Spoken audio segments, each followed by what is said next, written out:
Hello friends, कैसे हैं आप सभी दोस्तों। बहुत बढ़िया होंगे। बस इसी विश्वास के साथ में आपको दिया हुआ कल होमवर्क जो मैंने दिया था उसको मैं सब समझा रहा हूँ, आपको ध्यान दीजिए। सबसे पहले लिखा था घटना ई की प्रायिकता प्लस घटना ई नहीं की संभावना खाली जगह होती है।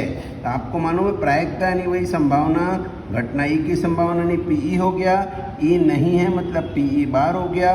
पीई प्लस पीई बार बराबर कितना होता है, तो आपको याद है कितना होता है, 1। अगला है उस घटना की प्रायिकता जो घटित नहीं हो सकती है, उसकी प्रायिकता यानी संभावना कितनी होगी। तो दोस्तों जो घटना घटित नहीं हो सकती वो असंभव घटना है, उसकी संभावना 0 होती है। और ऐसी घटना क्या कहलाती है बेटा, असंभव घटना कहलाती है। इसी तरह से अगला था उस घटना की प्रायिकता यानी संभावना जिसका घटित होना निश्चित है, उसकी संभावना कितनी होती है, तो उसकी संभावना 1 होती है। ऐसी घटना खाली जगह कहलाती है। तो ऐसी घटना कौन सी घटना कहलाती है बेटा, तो निश्चित घटना कहलाती है।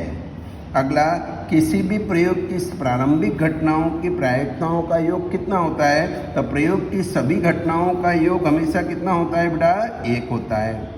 किसी भी घटना की प्रायिकता खाली जगह से बड़ी किससे बड़ी होती है, 0 से बड़ी होती है या उसके बराबर होती है, तथा खाली जगह से छोटी किससे छोटी होती है बेटा, 1 से छोटी या उसके बराबर होती है।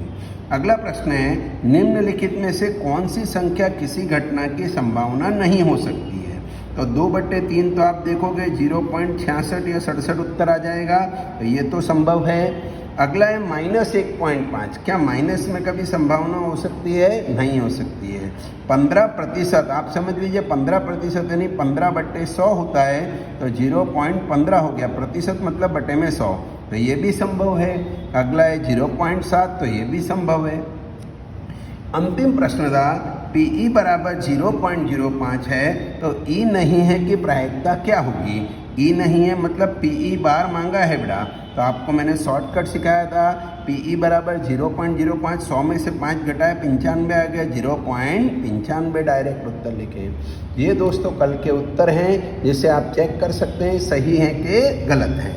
चलिए दोस्तों, अब आज थोड़ा बेसिक सिखा रहा हूँ, कल से सवाल चालू होंगे दोस्तों, ध्यान से सीखिएगा। ये थोड़े बेसिक रूल्स हैं, इनको भी आज आप फोटो पाड़ के मैं भेजूंगा आपको इसको लिख लेना है। बेसिक रूल्स, आज कोई होमवर्क नहीं है, बेसिक जो सिखा रहा हूँ वही सीखना है आपको, वही आपके काम का है। पहला नियम बेटा, अगर एक सिक्के को उछाला जाए तो एक सिक्के को उछालने पे कितने परिणाम आते हैं। तो दोस्तों याद रखिए, एक सिक्के को उछालने पे 2 परिणाम आते हैं, हेड और टेल, जिसे हम n बराबर 2 कहेंगे। n यानी होगा दोस्तों कुल परिणामों की संख्या। इसी तरह से अगर हम 2 सिक्के को उछालते हैं, थोड़ा सोचना, मान लीजिए मेरे पास 2 सिक्के हों, हाथ में 2 सिक्के हैं, दोनों सिक्के मैंने उछाले ऐसे, तो जब उछालूंगा तो या तो दोनों पे हेड मिलेगा या तो दोनों पे टेल मिलेगा, पहले पे हेड दूसरे पे टेल मिलेगा, या फिर पहले पे टेल दूसरे पे हेड मिलेगा। बात को ध्यान दीजिए बेटा, अगर मान लीजिए मेरे पास 2 सिक्के हैं तो परिणाम आएंगे, पहला हेड आएगा तो दूसरा भी हेड, दोनों हाथ सीधे आ जाए या दोनों उल्टे आ जाओ। दो सिक्के हैं, 2 की जोड़ी बनाएंगे, या तो दोनों पे टेल आ जाएगा दोस्तों, दोनों ऊँधे, या तो पहला हेड दूसरा टेल, और फिर बाद में हो सकता है पहला टेल दूसरा हेड। ये दोस्तों 2 की जोड़ी क्यों बनी, तो बेटा जब 2 वस्तु उछालोगे तो 2 की जोड़ियां बनेंगी। इस तरह से n बराबर कितने आ गए अपने, 4 परिणाम मिले ना, या तो दोनों पे हेड या तो दोनों पे टेल, पहला हेड दूसरा टेल, पहला टेल दूसरा हेड। इस तरह से दोस्तों ये 4 परिणाम बन गए। इसी तरह से आपको याद रखना है बेटा 3 सिक्के को उछालने पे कितने परिणाम बनते हैं, तो इसको आपको सिखा रहा हूँ, ध्यान से सीखना। एक बार 3 सिक्के हैं, 3 की जोड़ी बनाएंगे, 3 की जोड़ी 8 परिणाम बनते हैं, सब याद रखना पड़ेगा आपको बेटा। 8 परिणाम ऐसे 3 की जोड़ी के लिए, पहले 8 ऐसे मैंने बॉक्स बना लिए, ठीक है। समझना जरा, मैं जो समझा रहा हूँ बेटा वो सब बेसिक बातें हैं। तो ये 8 परिणाम हुए, ये 3 सिक्के हैं इसलिए 3 वस्तुएं लिखेंगे। तो हम जानते हैं, या 2 परिणाम तो जानते हैं, या तो तीनों पे हेड आवे या तो तीनों पे टेल आएगा, ये तो निश्चित है। अपने ने मान लो 3 सिक्के हो अपने पास में, तीनों सिक्के उछाले अपने ने, तो पहले पे हेड आवे, तीनों पे हेड आ सकता है या तीनों पे टेल आ सकता है, वो निश्चित है। अब बाकी 6 परिणाम कैसे लिखने के, तो दोस्तों हेड वाला है ना, तो इसमें पहला हेड लिखने का, बीच वाला हेड लिखने का, छिल्ला हेड लिखने का। इसी तरह से टेल वाले में पहला टेल, दूसरा टेल और छिल्ले में टेल लिख देने का। अब हेड आया तो टेल टेल, टेल आया तो हेड हेड। यहाँ पहला हेड है तो बाकी दोनों टेल टेल, बीच में हेड है तो आगे पीछे टेल टेल, छिल्ले में हेड है तो आगे आगे टेल टेल। पहला टेल है तो बाकी में आया हेड हेड, बीच में टेल है तो पहला छिल्ला हेड हेड, छिल्ला टेल है तो पहला दूसरा हेड हेड। दोस्तों कोई भी परिणाम डबल बार नहीं आना चाहिए। तुम देखो यहाँ HTT है और कहीं पर भी HTT नहीं है, यहाँ HHT है तो कहीं और HHT नहीं है। ये लिखना आना चाहिए, गोखना नहीं है बेटा अपने को। और नियम थोड़े सिखाऊं, अगर दोस्तों एक पासे को हम फेंकते हैं, संतुलित पासा, एक पासे को फेंकने पे दोस्तों 6 परिणाम आते हैं, 1 2 3 4 5 या 6। एक पासा एक एक की जोड़ी पड़ी बेटा, 6 परिणाम ये याद रखने पड़ेंगे। ये याद नहीं रहेंगे आपको बेटा, IMP सवाल से आप भूल जाओगे, पीछे रह जाओगे।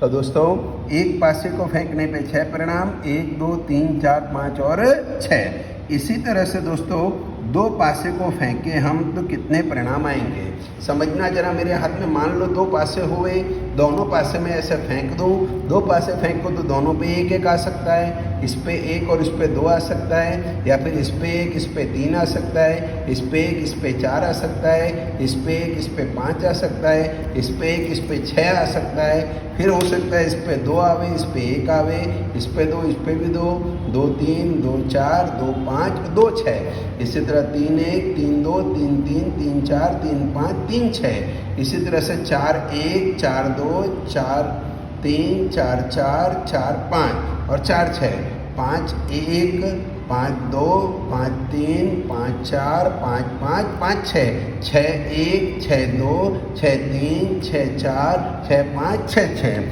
दोस्तों 2 पासे को फेंकने पर 36 परिणाम आते हैं, याद रखिए। 2 पासे हैं 2 2 की जोड़ी, या तो 1 1, या तो 1 2, या तो 1 3, या तो 1 4, या तो 1 5, या तो 1 6। एक साथ नहीं होता है क्योंकि दोस्तों 7 पासे में परिणाम नहीं होते हैं। 2 1 2 2 2 3 2 4 2 5 और 2 6। इसी तरह से दोस्तों 3 1 3 2 3 3 3 4 3 5 3 6। 4 की लाइन में लूँगा बेटा, 4 1 4 2 4 3 4 4 4 5 4 6। 5 की लाइन में चलूँगा बेटा मैं, 5 1 5 2 5 3 5 4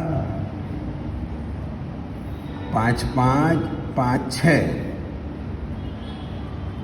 6 की लाइन में चलो बेटा, 6 1 6 2 6 3 6 4 6 5 6 6। इस तरह से दोस्तों 36 परिणाम आते हैं बेटा। इसमें 2 पासे को फेंकने पर 36 परिणाम, ये सब आपको याद रखना है बेटा।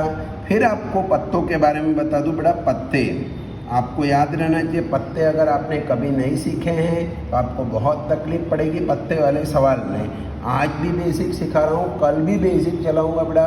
बेसिक सब आना चाहिए आपको। बेसिक अगर नहीं आएगा बेटा, सवाल आपको कभी समझ नहीं पड़ता है। दोस्तों पत्ते सब मिला के कितने होते हैं? 52 पत्ते होते हैं। लेकिन पत्ते में प्रकार कितने होते हैं? पत्तों के प्रकार हैं 4। कितने प्रकार हैं? 4। तो कौन कौन से दोस्तों? एक चिड़ी होता है, एक हुक्म होता है, एक लाल पान होता है और एक ईंट होते हैं। 13 पत्ते चिड़ी के होते हैं, 13 पत्ते हुक्म के होते हैं, 13 पत्ते लाल पान के होते हैं, 13 पत्ते ईंट के होते हैं। ये याद रखिए। पत्तों के कितने प्रकार हैं? पत्तों के 4 प्रकार हैं। 13 चिड़ी के, 13 हुक्म के, 13 लाल पान के, 13 ईंट के। दोस्तों इस तरह से 13 13 13 52 हो गए। रंग के आधार पर ये दोनों होते बेटा 26 काले रंग के होते हैं और ये जो 26 है बेटा, ये 26 अपने लाल रंग के होते हैं। रंग के आधार पर दो ही रंग हैं, एक काला एक लाल। 26 काले रंग के होते हैं, चिड़ी और हुक्म जो होते हैं काले रंग के होते हैं, और ये लालपन और ईंट लाल रंग के होते हैं, 26 लाल होते हैं। और याद रखिए बेटा, चित्र वाले यानी चेहरे वाले, दोस्तों चित्र वाले कितने पत्ते होते हैं? 12। आप बोलेंगे सर कौन से 12? तो 4 गुलाम होते हैं, 4 बेगम, 4 बादशाह, बराबर 4 4 4। आप जानते हैं चित्र बना होता है गुलाम में, बेगम में और बादशाह में। तो चित्र वाले 12 होते हैं, और बिना चित्र के यानी बिना चेहरे के कितने होते हैं बेटा? 40 पत्ते होते हैं। इस तरह से 52 पत्ते होते हैं। आपको ये पत्ते अगर नहीं आते हैं तभी लॉकडाउन का भरपूर फ़ायदा उठाइए, अपने भाई बहन जो भी हैं उनसे थोड़ा ये सीखिए।